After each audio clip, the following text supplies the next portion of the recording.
பார்த்த ஒரு பணக்காரர் சொல்றாரு, என்ன உனக்கு நான் 10,000 வெள்ளி ஒரு செக்கு கொடுத்துருக்கிறேன், எனக்கு ஒரு நன்றி கூட நீ சொல்லலையே என்று மனசுல நினைச்சிட்டாராம். அதே பேர் அவர்கிட்ட சொன்னாரு, ஏன் நீங்க ஒரு தேங்க்யூ கூட சொல்லலையே. அந்த ஆசிரமம் நடத்துற அந்த மனுஷன் என்ன சொல்றாருன்னா, நான் எதுக்கு உனக்கு நன்றி செலுத்தணும், நீ தான் எனக்கு நன்றி செலுத்தணும்னு, நீ தான் எங்களுக்கு நன்றி செலுத்தணும். ஏன்னா உனக்கு கொடுக்கிறதுக்கு ஒரு ஆப்பர்ச்சுனிட்டி கிடைச்சிருக்கு. Because an opportunity has been given to you to bless, to give, you must give thanks, not me. அதே போல நம்ம சபைக்கு வரும் பொழுது, ஐயோ நம்ம சபைக்கு வந்திருக்கணும் சந்தோஷம் பண்ணக்கூடாது. கர்த்தருக்கு நம்ம கொடுக்கிறோம், கர்த்தருக்காக நம்ம நன்றி செலுத்தணும். You have to give thanks to God for allowing you to come into His presence.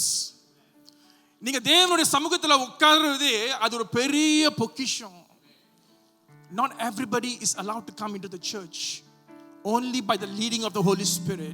நீ அப்படிங்க உட்கார்ந்திருக்கறனா பரிசுத்த ஆவி உன்னை இங்க கூட்டிட்டு வந்திருக்காரு. The Holy Spirit has brought you here today. So just give Him thanks. It is a privilege to be in the presence of God. The best place today you are in is in the church.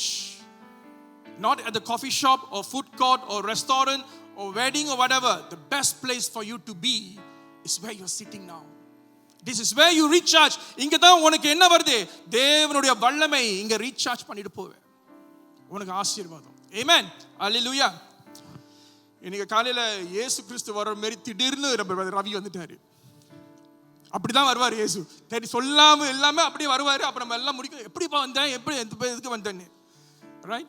So it was we welcome you back, Brother Ravi. Right? God bless you. Right? And let's welcome back Brother Ravi again. அவங்களோட wife எல்லாம் still in Australia, so he is coming here for a course. All right, good. இன்னைக்கு தேவனுடைய வசனம், உன்னுடைய கரங்களிலே வல்லமை உண்டு. There is power in your hands. That is the word of God today. இந்த காலகட்டத்தில் நம்ம sprouting, budding, blossoming, produce இந்த 4 காரியம் நம்ம கத்துக்கிட்டு வரோம். இந்த காரியத்தில் போகும்பொழுது இந்த முதல் 3 மாசம் நம்ம என்ன பத்தி பேச போறோம்? Sprouting, sowing. நீ ஸ்ப்ரவுட் பண்றதுக்கு முன்ன, நீ முளைக்கிறதுக்கு முன்ன நீ என்ன செய்யணும்? விதைக்கணும். விதைக்கும் பொழுது உனக்கு என்ன தேவை சொல்லுங்க பாப்போம்?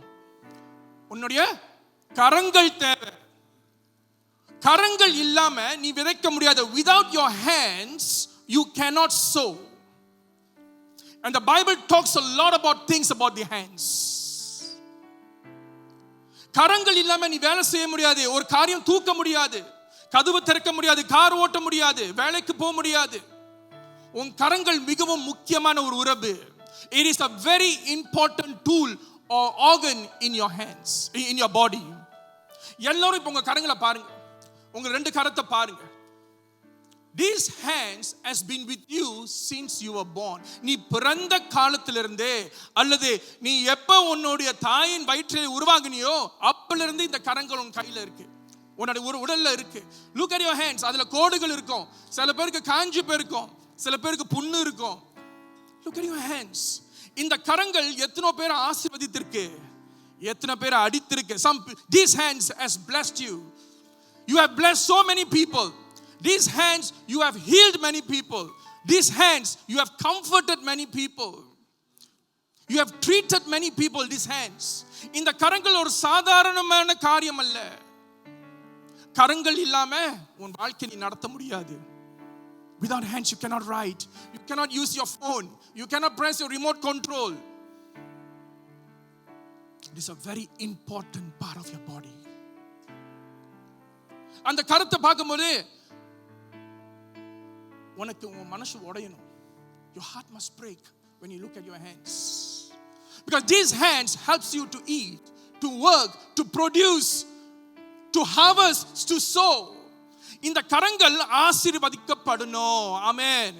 If your hands are not blessed, உன் கரங்கள் ஆசீர்வதிக்கப்படாம இருந்தா நீ தொடுதலெல்லாம் நன்மையாகவே இருக்காது. சில பேர் பார்த்துருக்கீங்களா, வீட்டில் தோட்டம் வச்சிருப்பாங்க, சில பேர் செடிகள் வச்சிருப்பாங்க. ஐயோ அவர் அவங்களோட கை நல்ல ராசியான கைன்னு சொல்லுவாங்க. அவங்க எதோ விதைக்கிறாங்களோ அதுல இருந்து ஏதாவது ஒன்று முளைச்சிரும்னு. சில கரங்கள் வைக்கும் பார்த்தீங்களா, ஒன்றும் வராது. Some hands they will plant something, nothing comes from there. You will never even see sprouting, you will never even see budding. Forget about budding, you will never see it even sprouting. சில பேர் சொல்லுவாங்க, ஓ இது கைராசி doctor. நாங்க சின்ன வயசுல வளரும் போது சங்கர் கிளினிக்னு இருந்தாங்க, சம்பவாங்கல அம்மா கூட்டிட்டு போவாங்க. That's our doctor, child doctor. அவர் கைராசி டாக்டர். அவர் தொட்டாலே போதும். the moment they say he is a doctor with a blessed hands, the moment he doesn't need to give you medicine, அவர் மருந்து கூட கொடுக்க வேண்டாம், உன்னை தொட்டாலே போதும் அவர் கையில இருந்து என்ன வருது. எத்தனை பேர் கேள்விப்பட்டிருக்கீங்க கைராசி டாக்டர்? எத்தனை பேர் கேள்விப்பட்டிருக்கீங்க? இந்த மாதிரி நிறைய பேர் இருக்காங்க. These are the people whose hands are anointed to heal. Your hands have to be anointed to give. எல்லாரும் கொடுக்க முடியாது. Not everybody can give. Only the anointed hands can give. If you are giving, that means your hands are anointed. நீ கொடுக்கறனா, தேவனுக்கு காணிக்கை கொடுக்கிற, தேவனுக்கு தசமபாகம் கொடுக்கிற, மக்களுக்கு gift கொடுக்கிற, ஏதாவது நீ கொடுக்கிற, அபிஷேகம் பண்ணப்பட்ட கை மட்டும் தான் கொடுக்கும். உன் கை அபிஷேகம் பண்ணப்படலனா நீ கொடுக்க முடியாது, சொம்பின கையா மாறிடும். Only anointed hands can give. Not anointed hands will always pull back. இன்னைக்கு நீ கேட்கணும், is my hands anointed? When you are giving, you should give thanks, because God has given you an opportunity to give. Not the church giving you thanks, not the person giving you thanks. Always learn to give, so the hands will be blessed and anointed. What does the Bible says about there is power in your hands? Let's read Acts அப்போஸ்தலர் 19 அதிகாரம் 11வது வசனம். The book of Acts chapter 19 verse 11. Somebody read. இந்த இடத்தை விட்டு நீங்க கிளம்பும் பொழுது உங்க கையெல்லாம் அபிஷேகம் பண்ணப்பட்டிருக்கணும். All your hands have to be anointed when you leave this place. மறுபடியும் வாசிங்க. பவுலின் கைகளினாலே, by the hands of Paul, through the hands of Paul, God did extraordinary miracles. Amen. Through the hands of Paul, கைகளினாலே, பவுலின் கைகளினாலே யார் miracles செஞ்சா, அற்புதங்கள் செஞ்சா? தேவன் பவுலின் கைகள் மூலமாக அற்புதங்கள் செய்தார். God did miracles through the hands of Paul. Not Paul did the miracles. The Bible didn't say Paul did the miracles. வேதம் சொல்லல பவுல் செய்தார்னு சொல்லல, தேவன் செய்தார். ஏன்னா பவுலின் கைகள் அபிஷேகம் பண்ணப்பட்ட கரங்கள். பவுலுக்கு அது நடக்குமானால் நமக்கும் நடக்கணும். If it can be happening to Paul, it can also happen to us. Amen. பவுலின் கரங்களினாலே தேவன் எக்ஸ்ட்ராஆர்டினரி, மனுஷன் பார்க்காத காரியமெல்லாம் செய்தான். Because Paul's hands were anointed. அதனால உங்க கரங்களை நீங்க பார்க்கும் பொழுது, ஆண்டவரே என்னுடைய கரங்களை இன்று அபிஷேகம் பண்ணும். நான் தொடர்வர்களே, குஷ்டமாக இருக்கிறவங்க, அவங்க நோய்வாய்ப்பட்டிருக்காங்க, அவங்களை நான் தொடும் பொழுது அவங்க என்ன செய்யணும்? உன்னுடைய அற்புதம் என் கைகள் மூலமாக கொண்டு போய் அவர்களை குணப்படுத்தணும். Your miracles should go through me and heal the sick. நான் ஒருத்தங்களுக்கு ஒரு காரியம் செய்யும் பொழுது, ஒரு ரெக்கமெண்டேஷன் பண்ண பொழுது, சில காரியங்களை நான் விதைக்கும் பொழுது, ஒரு பிசினஸ் நான் ஆரம்பிக்க போறேன், அந்த பிசினஸ் நீ ஆரம்பிக்கும் பொழுது உன் கரங்களிலிருந்து என்ன வெளியே வரணும்? அற்புதம். நீ ஒரு புது வேலைக்கு அப்ளை பண்ற, அந்த அப்ளை பண்ணும் பொழுது உன் கையில அபிஷேகம் இருந்துச்சுன்னா அந்த வேலை உனக்கு தான். Why are we not getting the blessings? Because our hands are not anointed. Anointing should always be renewed. Pastor, 5 years ago my hands was anointed. Now 5 years later my hands are not anointed. You have lost your anointing. Abhishekam must keep on changing your oil. No, in the Bible people have lost anointing. நீ இன்னைக்கு இருக்கிற anointingல நாளைக்கு நீ ஓட்ட முடியாது. With today's anointing you cannot run tomorrow. Tomorrow you need a different anointing. If you have fall today, இன்னைக்கு நீ பாவத்துல விழுந்திருக்க, நீ தேவனை விட்டு விலகிட்ட, இன்னைக்கு விலகினா நாளைக்கு anointing போயிடும். Anointing comes to those people who are connected with God, connected with the church. நீ சபையோட இருக்கும் பொழுது, உன்னுடைய அங்கத்தினர்கள் மெம்பர்ஸ் கூட, இதெல்லாம் சரீரம், அவங்களோட இணைந்திருக்கும் பொழுது உனக்கு அபிஷேகம். நீ சபையை விட்டு தூரமா இருந்த, நீ தேவனை விட்டு தூரமா இருந்தானா, if you are far away from God, far away from the church, far away from your presence of God, the anointing stops flowing from your hands. Amen. வாசிப்போம் Acts chapter 3 verse 6 to 7. இங்க நம்ம ரெண்டு மனுஷனை பார்க்கிறோம் அப்போஸ்தலர் 3ஆம் அதிகாரத்துல. பேதுருவும் யோவானும் இயேசு இப்பொழுதே எடுத்துக்கொள்ளப்பட்டார். Jesus has ascended into heaven and the Holy Spirit is manifesting. பரிசுத்த ஆவி இப்பொழுது பூமி எங்கும் உறவாடி கொண்டிருக்கிறது. அந்த நேரத்தில் பேதுருவும் யோவானும் எங்க போறாங்க? சபைக்கு போறாங்க, ஆலயத்துக்கு போறாங்க. போற வழியில யாரை பார்த்தாங்க? Who did they see? A crippled man. ஒரு சப்பானி அங்க உட்கார்ந்து இருக்கிறான். அவனை கொண்டு வராங்க. அது பிரேயர் டைம், பிரேயர் மீட்டிங் டைம்ல. இப்பொழுது பேதுரும் யோவானும் அவங்களை பார்க்கறாங்க, full of the Holy Spirit. Because why? They have been received the Holy Spirit. பரிசுத்த ஆவி என்ன செஞ்சாங்க? பெற்றுக்கொண்டாங்க. They were anointed. They received the breath of Jesus into them, which is the Holy Spirit. அவங்க சபைக்கு வரும் பொழுது ஒரு crippled man, ஒரு சப்பானி அங்க உட்கார்ந்து இருக்கிறான். பிச்சை எடுக்கிறான். Give me some money கேக்குறான். Give me money. Give me some alms. பேதுருவும் யோவானும் அங்க போறாங்க. அவங்க எடுத்து கையில கொடுக்கல காசை. என்ன கொடுத்தாங்க? வெள்ளியும் பொன்னும், silver and gold I don't have, but I have something much more powerful. In the name of Jesus Christ of Nazareth, rise up and walk. சொல்லி அவன் கரத்தை பிடிச்சு அவன் தூக்கும் பொழுது பேதுருவின் கையிலிருந்து என்ன புறப்பட்டுச்சு?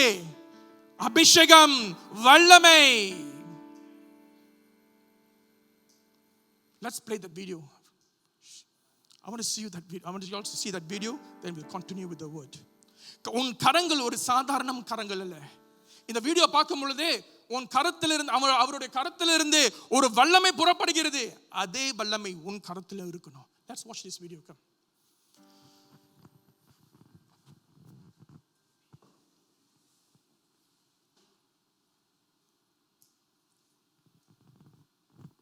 Put some volume.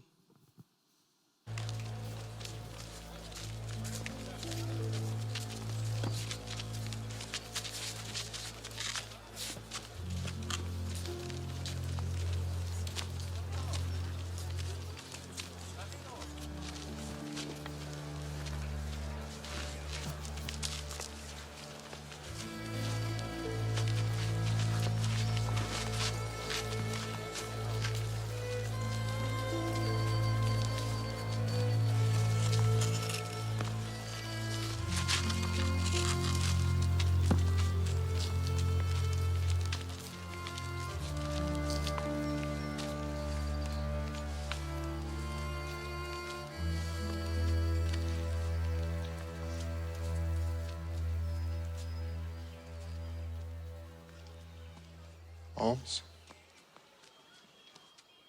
Anything to give? Alms? Look on us.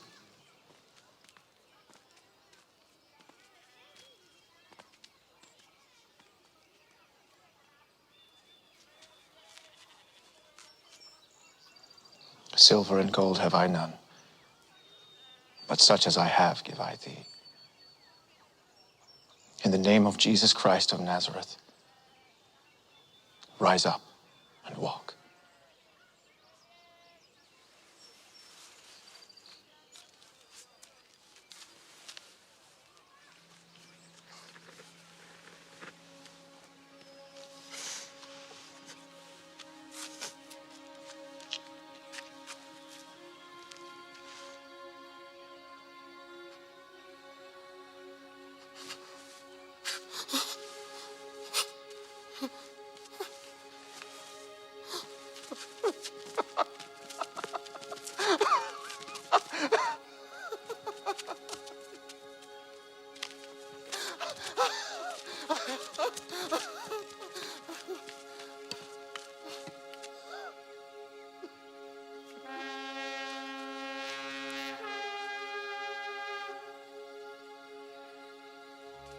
It's the first time he's entering the temple of God because he's healed.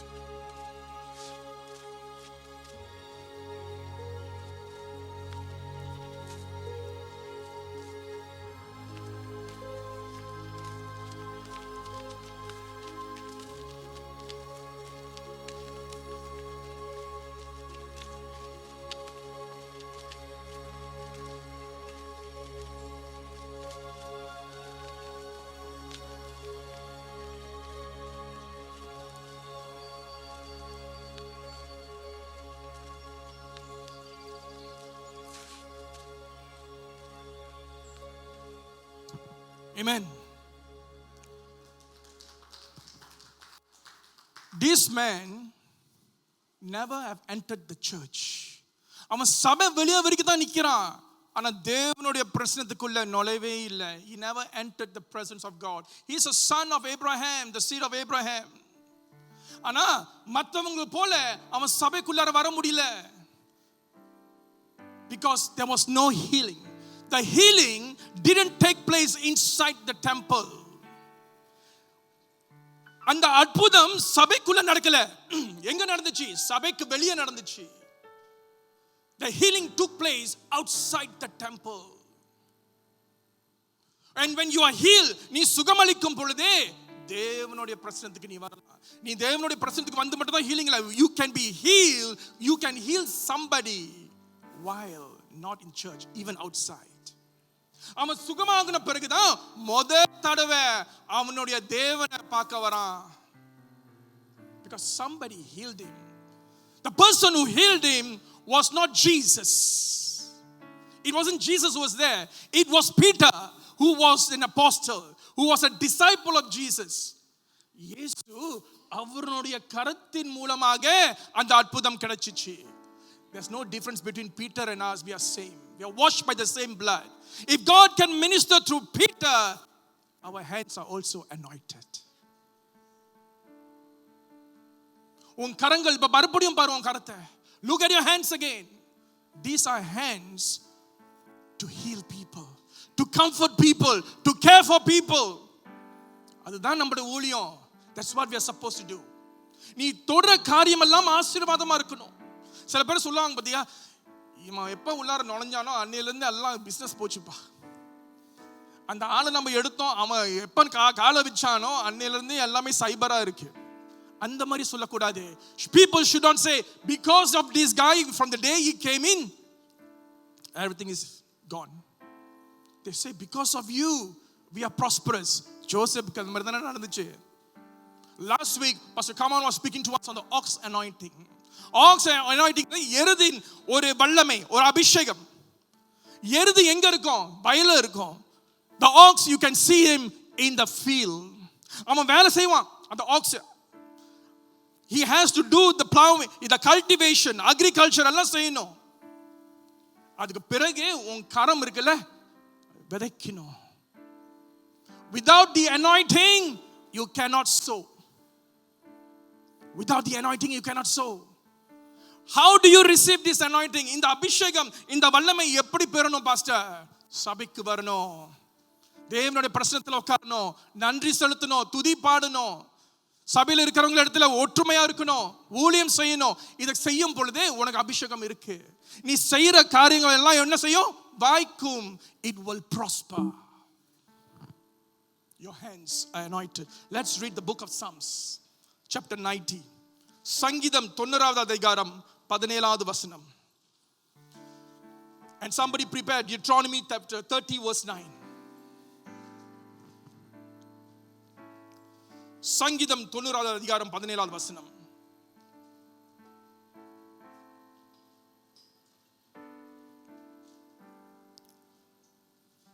The presence of God is here.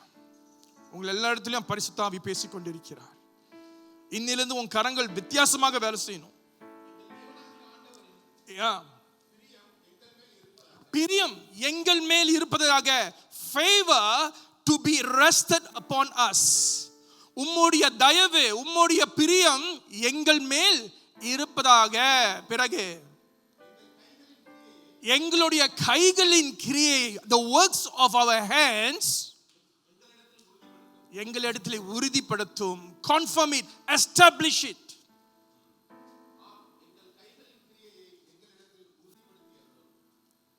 உங்களுடைய கைகள் இன்று உற்பத்தி வேணும். It has to be established. எப்பொழுது? மறுபடியும் வாசிங்க மேல இருந்து. தயவு கிடைக்கணும். தேவனுடைய பிரியம், தேவனுடைய அன்பு உன் மேல இல்லனா, ஃபேவர் இல்லனா, உனக்கு உன் கரங்கள் ஆசீர்வதிக்கப்படாது. Your hands will not be blessed if you don't have the favor of God.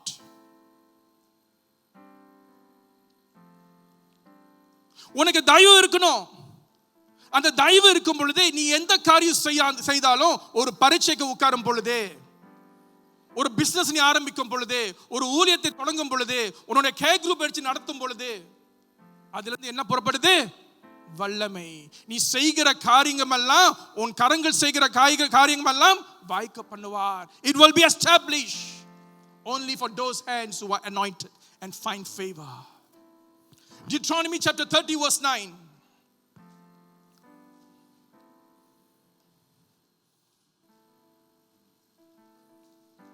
உபாகம் 30வது அதிகாரம் 9வது வசனம்.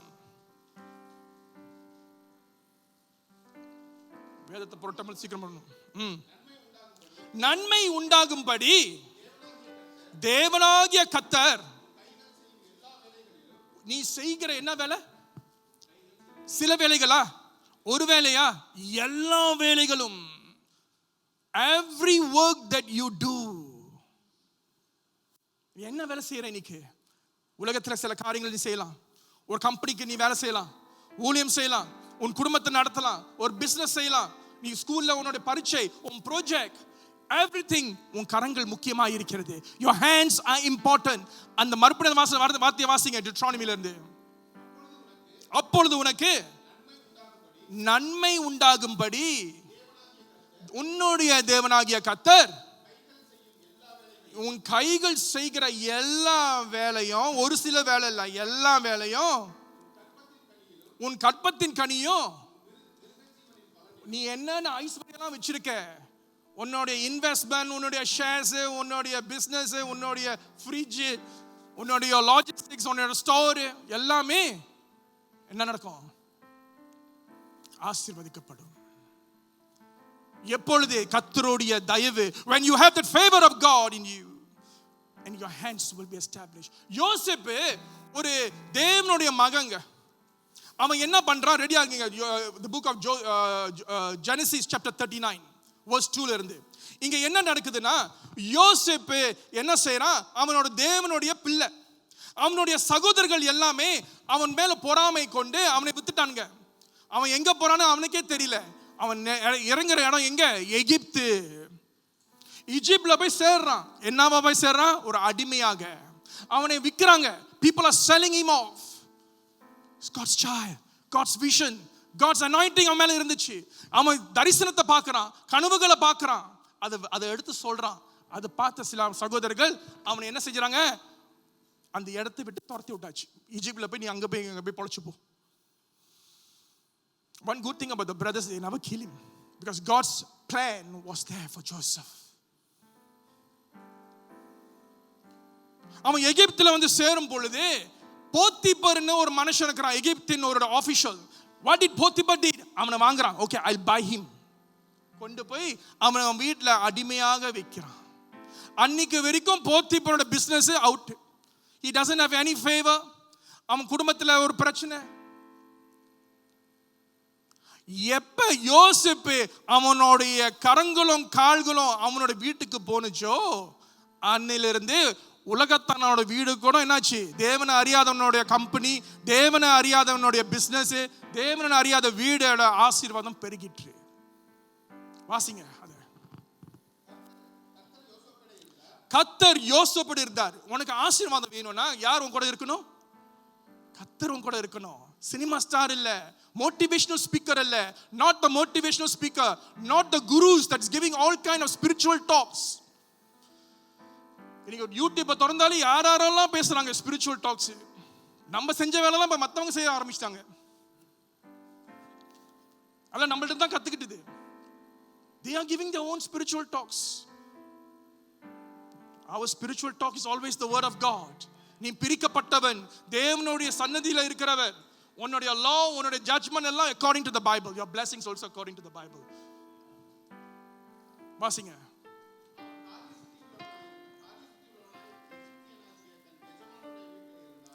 எஜமானுடைய வீட்டுல யோசேப்பு இருக்கிறான், தேவனுடைய பிள்ளை. இன்னைக்கு சில பேர் இங்க இருப்பீங்க, சில மலேசியன்ஸ் இருக்கிறீங்க, நீங்களா வாடகையில வீட்டுல தங்குறீங்க. அந்த வீட்டோட ஓனர் யாரு? தேவனை அறியாதவனா இருக்கலாம். ஆனா நீ அங்க இருக்கிறதுனால அவன் வீடு ஆசீர்வாதமா இருக்கணும். Because you are there, because you are Joseph, because you are God's child, because you are in that house, his house has to prosper, must prosper. அவன் வீடு ஆசீர்வாதம் படலன்னா something wrong with you. Because you are God's child, தேவனுடைய வல்லமை, தேவனுடைய அபிஷேகம், தேவனுடைய ஜீவனை நீ தூக்கிட்டு போற. யோசேப்பு மாதிரி எந்த இடத்துக்கு போனாலும், ஒரு அந்நியன் வீட்டுக்கு போனாலும், ஒரு அந்நிய தேசத்துல இருந்தாலும், ஒரு in your company, in your factory நீ கால் வைக்கும் பொழுது கர்த்தர் உன் கூட இருக்கிறார். அந்த இடமே ஆசீர்வாதமா இருக்கும். God will bless because of you. பாசி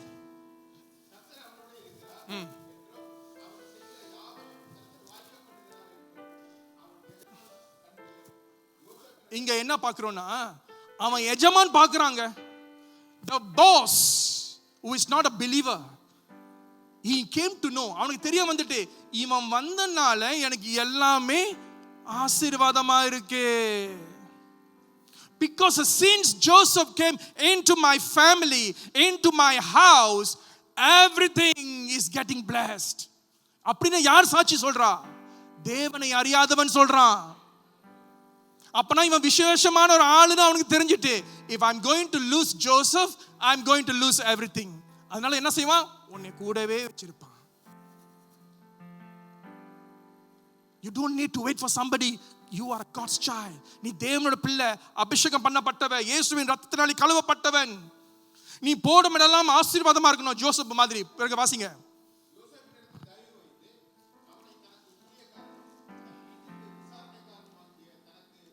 Very important word. அவனுடைய பாஸ் தேவனை அறியாதவன், அவன் மேல் என்ன வச்சிருந்தான்? தயவு.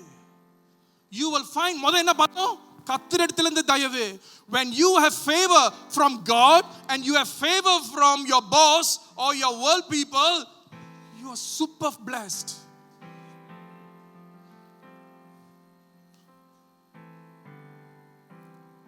அவன் மேல தயவு. அப்படின்னா அவன் சொல்றதெல்லாம் பாஸ் கேட்கிறான். வாசிங்க. பிறகு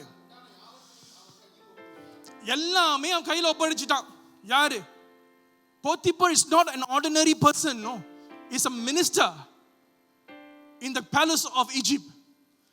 யோசேப்பு ஒரு அடிமை, இஸ்ரவேலின் நாட்டிலிருந்து வந்திருக்கிறான். He's from a different area, from the area of Canaan. He is coming there. ஆனா பொறுப்பு யாருக்கு கொடுக்கறான்? அவனோட ஆளுக்கு கொடுத்தானா? இல்ல அவனோட ஜாதி மக்களுக்கு கொடுத்தானா? அவனோட இனத்த மக்களுக்கு கொடுத்தானா? இல்லையே. யாருக்கு கொடுத்தான்? யோசேப்புக்கு கொடுத்தான், ஒரு அந்நியனுக்கு கொடுத்தான். ஏன்னா அவனுக்கு தெரிஞ்சிட்டு இவன் கை வச்ச அண்ணில இருந்து எல்லாமே ஆசீர்வாதமா இருக்கு, நான் இவனுக்கு வச்சேன்னா இருக்கிறதும் போயிடும் அவனுக்கு தெரிஞ்சிட்டு. உன்னுடைய வேலை இடத்துல உன்னோட பாஸ் உனக்கு அந்த மாதிரி பொறுப்பு கொடுக்கணும். அவனை பார்க்கும் பொழுது தயவு இருக்கணும். He's special. He's different. The day, whatever project I gave him, அவனுக்கு கொடுத்த அந்த சேல்ஸ், அந்த மேனுஃபேக்சரிங், அந்த டெலிவரி எது இருந்தாலும் கரெக்டா டைமோட செஞ்சிட்டான். அந்த பாஸ் சொல்லணும், what's next? I've done the job. Give me some more. Give me some more. உன்னை விரட்டவே மாட்டான். That is how God will work through you. தேவன் அப்படிதான் உங்க மூலமா வேலை செய்வாரு. உனக்கு கதவுகளை திறப்பாரு. கதவு மூடி இருக்கா, பரவாயில்ல, இன்னொரு கதவு என்ன செய்யப்படும்? திறக்கப்படும். He will create a path in the wasteland. எங்க அங்க பாதை இல்லாத இடமா இருக்கா, இருளா இருக்கா, கர்த்தர் உனக்காக ஒரு பாதையை திறப்பாரு. உனக்காகவே ஒரு வழி திறப்பாரு. He will open a way just for you. Just for you. What's next?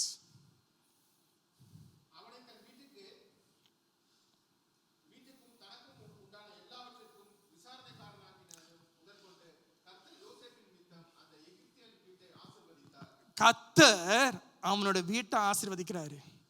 எல்லாம் பொறுப்பும் கொடுக்கப்பட்டிருக்கு யோசேப்புக்கு. So when Joseph wanted to be, when God put him as the governor, as the prime minister of Egypt, Joseph already experienced management training. எல்லாம் பொறுப்பும் அவன் பார்க்கறான். யார் கொடுத்தா அந்த பொறுப்பு? யார் அந்த தயவு கொடுத்தா? தேவன் அவன் கூட வந்து வேலை செய்றாரு. God has to work with you. நீ போற இடமெல்லாம் உன்னுடைய தேவனை கொண்டு போகணும். உன் கரங்கள் ஆசீர்வதிக்கப்படணும். அவன் கருத்தை செய்யற எல்லா வேலையும் கர்த்தர் ஆசீர்வதிக்கிறார். நீ வீட்டு பிசினஸ் சரியா, ஒரு cake சுடுறியா, your business has to prosper. God will open the doors. உனக்கு தெரியாத ஆட்கள் உன்கிட்ட இருந்து ஆர்டர் பண்ண வருவாங்க. அவங்கள்ட்ட போய் சொல்லிட்டு இருக்கிறாங்க. என்ன சில பேர் இருக்கிறாங்க, even in woodlands we have a lot of small home entrepreneurs. ஒரு ஆர்டர் வந்துச்சுன்னா, oh I cannot do la, I'm so much of supply ready. தேவனோட கொடுக்குற அந்த ஆசீர்வாதத்தை என்ன செய்யற, நிப்பாட்ற, தடை பண்ற. Take everything that comes along your way. அந்த எண்ணெய் ஊத்துறா பாத்தீங்களா, அந்த விதவை எண்ணெய் ஊத்துறா பாத்தீங்களா, உன்னை எடுத்துட்டு வா. God knows when to sustain you, when to stop you, and then continue. ஒரு ஆர்டர் வரும்பொழுது I cannot do, I got so many orders. You do, because that's why God, who's giving you that order? You think the man on the street is giving you the order? Oh, நீ கரோசோல நீ போட்டுருக்க, அவன் உனக்கு கால் பண்ணி உனக்கு கேட்கறான் இந்த order. You think he is doing it? God is working through you. He is opening the doors through you. See it. அதை நீ பார்க்கணும். It is not my mind, it's not by strength, but by the Spirit of God, not by your knowledge, not by how smart you are. It God's working through you. அதை நீ தடை பண்ணனா அவர் கொடுக்கிற ஆசீர்வாதத்தை நீ என்ன செய்யற, தடை பண்ற. Keep doing whatever comes along the way. அதுல இருந்து something else will sprout out. This is sprouting. உன் கை ஆசீர்வதிக்கப்படலன்னா நீ விதைக்கிறது விளங்காம போயிடும். That's the word today. Look at your hands again. உன் கரத்தை மறுபடியும் பாரு. That's the hands that God is going to bless from today. You're going to see something different. இன்னிலிருந்து உன் கரங்கள். I'm going to brother, are you having hair salon shop, right? You will see people coming in more. உன்னோட வேலைத்துல கை வை. ஆண்டவரே, பேதுரு கையிலிருந்து வல்லமை புறப்பட்டுச்சு. ஆண்டவரே, பவுலின் கையிலிருந்து வல்லமை புறப்பட்டுச்சு. என் கையிலும் இருந்து வல்லமை புறப்படணும். யார் சீக்கிரம் இருக்கிறவங்கள மேல போய் கை வை. பாஸ்டருக்காக வெயிட் பண்ணாதே. Don't wait for the pastor to come. God has already anointed your hands. நீ கை வை, வந்து சாட்சி சொல்லு. இந்த மாதிரி சீக்கிரம் நான் கை வச்சு ஜெபம் பண்ண ஆண்டவரின் மூலமா அவனுக்கு வந்து சுகம் கொடுத்திருக்காருன்னு சொல்லி கை தட்டணும் நம்ம எல்லாரும். இல்ல பாஸ்டருக்கு கால் பண்ண, பாஸ்டர் வந்து ஜெபம் பண்ணாரு, எதுக்கு? அப்படி நீ யாரு? நீனும் அபிஷேகம் பண்ண, உன் கரங்கள் அபிஷேகம் பண்ணப்பட்ட கரங்கள். You take in charge of your destiny. God is working through you, and God will work through you if you have favor with God. யாரும் ஜெபம் செய்வோம். Lord, let's pray. நல்ல ஆண்டவரே, come musicians, come on board.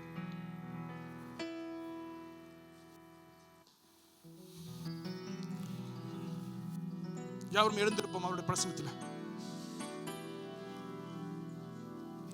We thank you, Jesus. We want to anoint your hands today. Elders, come here, please. Get the oil. Just touch everybody's hands, both hands. அவங்க வரும்போது உங்களுடைய கரங்களை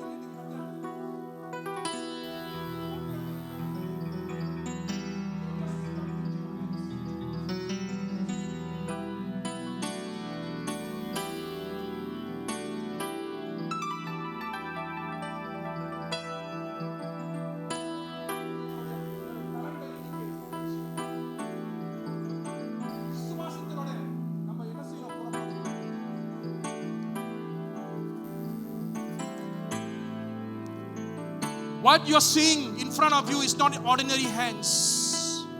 ஆண்டவரே, நான் செய்கிற எல்லா காரியமும் வாய்க்கு பண்ணும் ஆண்டவரே. என்னோட வேலை இடத்துல, என்னோட பள்ளிக்கூடத்துல, என்னோட பரீட்சையில, என்னுடைய பிசினஸ்ல, என்னோட குடும்பத்துல, இன்னைக்கு போய் இந்த கரத்தை போய் உன் வீட்டுல எல்லா இடத்துலயும் போய் தொடு.